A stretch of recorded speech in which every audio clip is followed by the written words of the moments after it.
Hi, Sterling Pratt again, the author of Pudd'nhead Parenting, How to Forming a Positive Working Relationship with a Child with ADD. I'm also the host of the Blog Talk radio show called Pudd'nhead Parenting, which airs Saturday afternoons at 1 o'clock. This session is continuing along that theme of quieting the critics of fallacies or erred logic. This one focuses on self-blame. The critic wants to convince your child that they're responsible for everything bad that happens to them and around them. If their parent is having a bad day, they somehow are the underlying cause. If their parents are fighting, somehow they cause that as well. If someone at school picks on them, some reason, how the critic will convince them that they did something to provoke them, or something about them provoked that aggressive behavior. If one of their friends quits hanging around with them, they think that somehow that something they did drove them away or made them unlikable. So it's important in life to take responsibility for our own actions, but if we start to take responsibility for the actions of people around us, then it makes our self-esteem very vulnerable, because it is now dependent on things that are outside of our control.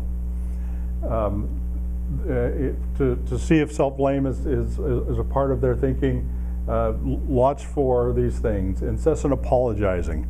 They apologize for everything. If you know, something unrelated happened and they're apologizing. If you're not in a good mood one day and they're apologizing for your bad mood, then the critic may have gotten to them with this logic.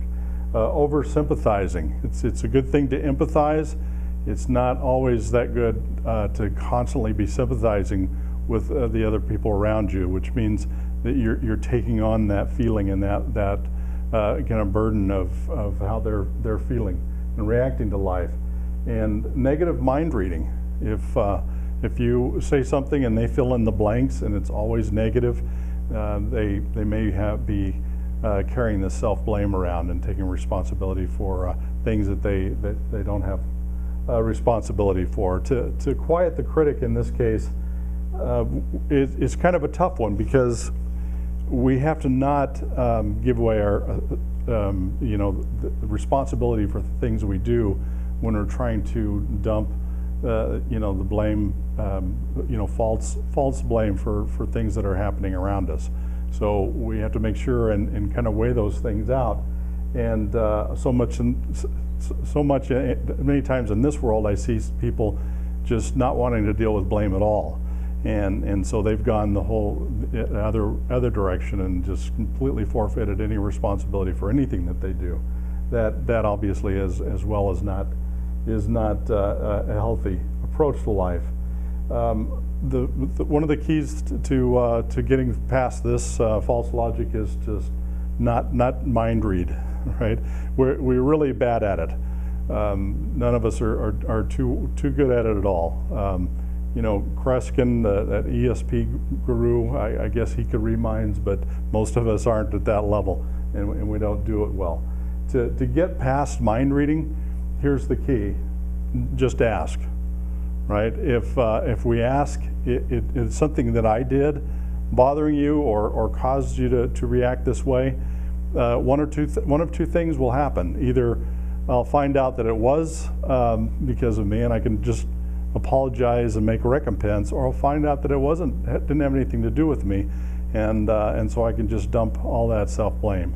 If your child doesn't feel comfortable perhaps asking you what your mood is about, make sure that you develop that trust and comfort level so that they can come to you and just simply explain to them. If you're in question, just ask, and I'll let you know. And if they ask and they are part of it, be honest. If they're not, then obviously that can release them of that self-blame. So again, Sterling Pratt. If you have any questions or comments about this video, you can email me at sterling@addparentingsupport.com. Thanks.